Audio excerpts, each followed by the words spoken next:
+1 +2 പഠിച്ചുകൊണ്ടിരിക്കുന്ന കാലത്ത് തന്നെ നമുക്ക് ഫ്യൂച്ചറിനെ കുറിച്ച് ഒരു ഐഡിയ ഉണ്ടാക്കണമെങ്കിൽ നമ്മൾ അതിന് വേണ്ടിയിട്ട് കുറച്ച് സമയം ഒന്ന് ഇൻവെസ്റ്റ് ചെയ്യണം. നമ്മൾ +1 +2 പഠിച്ചുകൊണ്ടിരിക്കുന്ന കുട്ടികളെ സംബന്ധിച്ച് കൊമേഴ്സ് മേഖലയിൽ ഒരുപാട് ഓപ്പർച്യൂണിറ്റീസ് ഉണ്ട്.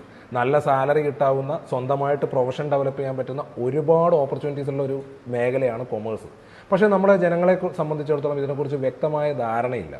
അപ്പം നമ്മൾ പഠിച്ചുകൊണ്ടിരിക്കുന്ന സമയത്ത് തന്നെ കുട്ടികൾക്ക് ഇങ്ങനെയുള്ള കോഴ്സുകളെക്കുറിച്ചും അതിൽ പഠിക്കാനുള്ള കാര്യങ്ങളെക്കുറിച്ചും പഠിച്ചു കഴിഞ്ഞാൽ ചെയ്യേണ്ട ജോലികളെക്കുറിച്ചും കൃത്യമായിട്ട് പറഞ്ഞ് മനസ്സിലാക്കി കൊടുക്കാൻ വേണ്ടിയിട്ട് APSൻ്റെ നേതൃത്വത്തിൽ നല്ലൊരു വെബിനാർ കണ്ടക്ട് ചെയ്യുന്നുണ്ട്. അപ്പോൾ താല്പര്യമുള്ള ആൾക്കാരുണ്ടെങ്കിൽ ഈ വെബിനാറിന് ഒന്ന് പങ്കെടുക്കുക. അതിനുവേണ്ടി താഴെ കാണുന്ന രജിസ്ട്രേഷൻ ലിങ്കിൽ എന്ത് ചെയ്യുക, ഒന്ന് ഫില്ല് ചെയ്യുക. വെബിനാറിൽ നിങ്ങൾക്ക് കിട്ടുന്ന കാര്യം എന്താണെന്ന് വെച്ച് കഴിഞ്ഞാൽ ഈ കോഴ്സ് എങ്ങനെ പഠിക്കണം, എവിടെ തുടങ്ങണം, എവിടെ അവസാനിപ്പിക്കണമെന്നും പിന്നെ നമ്മൾ കോഴ്സ് പഠിച്ചുകൊണ്ടിരിക്കുമ്പോൾ നമ്മൾ ഡെവലപ്പ് ചെയ്യേണ്ട സ്കില്ലുകളെക്കുറിച്ചുമൊക്കെ വ്യക്തമായിട്ട് എക്സ്പേർട്ടായിട്ടുള്ള ആൾക്കാർ, ഇൻഡസ്ട്രിയിൽ എക്സ്പേർട്ടായിട്ടുള്ള ആൾക്കാരുടെ വായിൽ നിന്ന് നേരിട്ട് കാര്യങ്ങൾ മനസ്സിലാക്കാനുള്ള ഒരു ഓപ്പർച്യൂണിറ്റിയാണ് ഈ വെബിനാറിൽ പങ്കെടുക്കുന്നതുകൊണ്ട് നിങ്ങൾക്ക് ഉണ്ടാവുക.